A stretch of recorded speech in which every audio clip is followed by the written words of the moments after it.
Ne kore ka chiewo to wach madwa na wach mokwongo. Adwa na wuo gi artist, adwa na wawuo gi wasani magwa.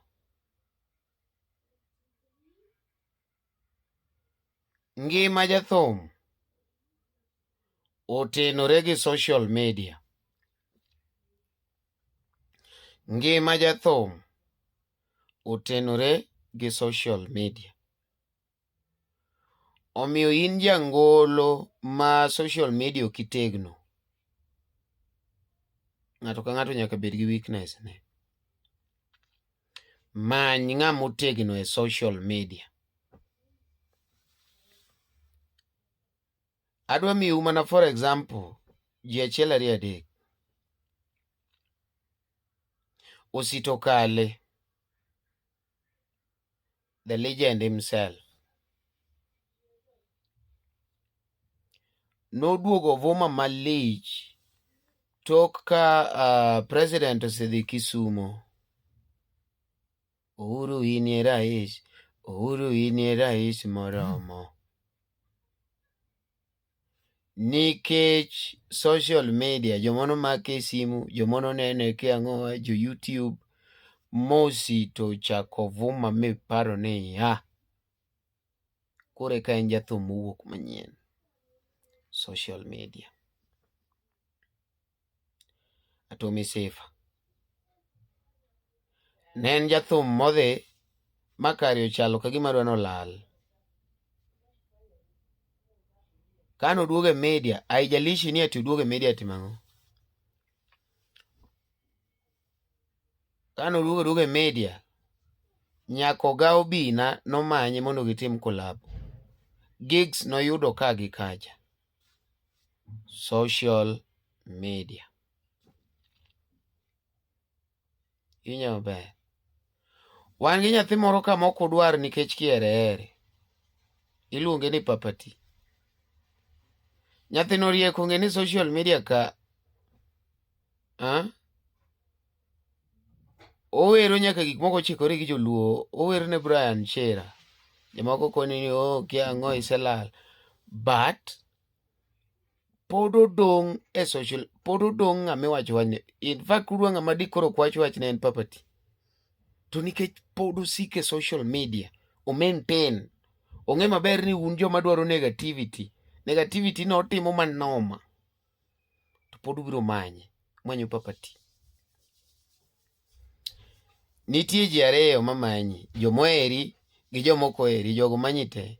Ng'amoko heri wacho ni ati, ne Thum mono golo ni kaka rach. But imanye. Pod kipe kanyo. Kendo no win. Social media. Wuod Phoebe muneno ji pako ni. Ok ni ji pake nang'o. Wuod Phoebe nofwenyo social media. To Wuod Phoebe beriek. Ok no dhi adhiya e social media. Kose winjo idhi golo Thum to winjo ni mano Thum mamit. Thum okuma kamera. Yeah, I'm introducing a new artist. Akiena ng'owa. Social media. Wedo untie jok mang'eny mano dhi ka Wuod Phoebe to akia be. Kata in ko wacho ni no dhi ka Wuod Phoebe te buok nang'o. Wuod Phoebe ong'e power mar social media. Koro kose yudo ka in gi gimoro maber to biro.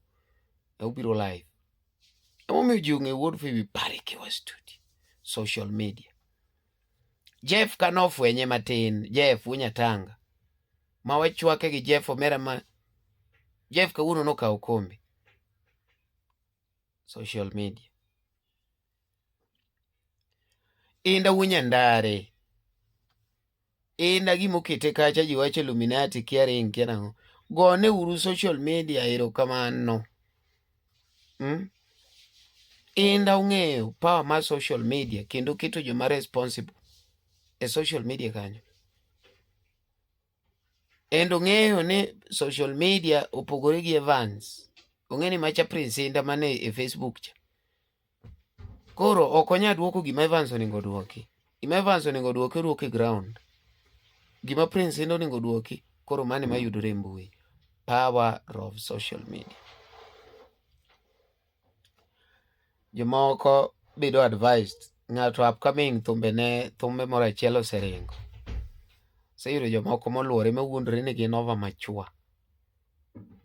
Ni sani koro gimonego tim, onego bed ni we social media kabisa. Iwinjo, social media konego neni. Social media inenie advice monego bed ni ikono ng'ano gimitime social media, kaka handle yourself e social media. Ng'ato wacho ni ati, in iseneno John Junior kobiro e social media.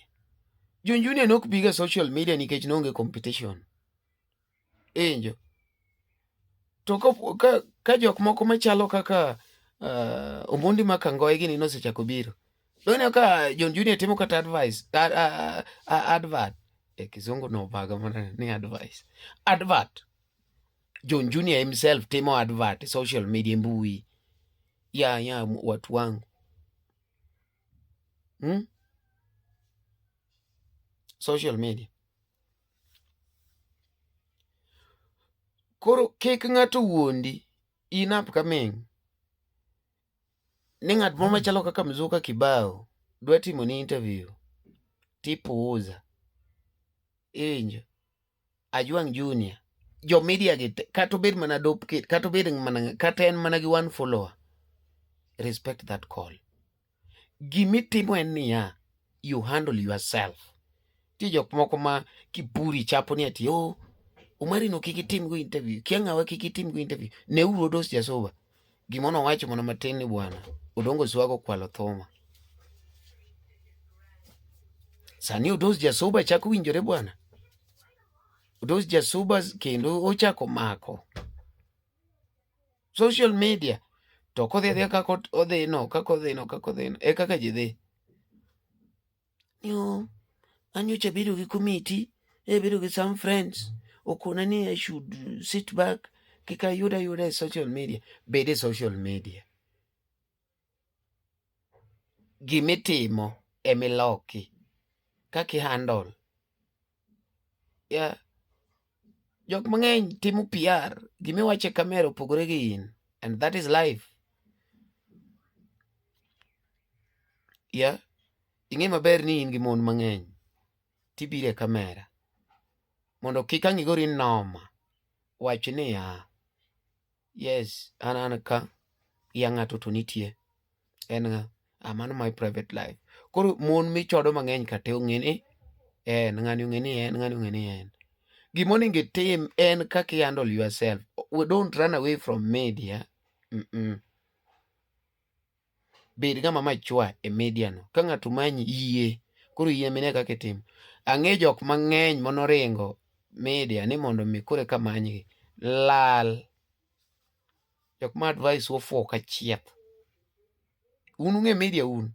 Ibed gi ng'at moro ma is money oriented. Pache paro pesa. Pache nigi negativity.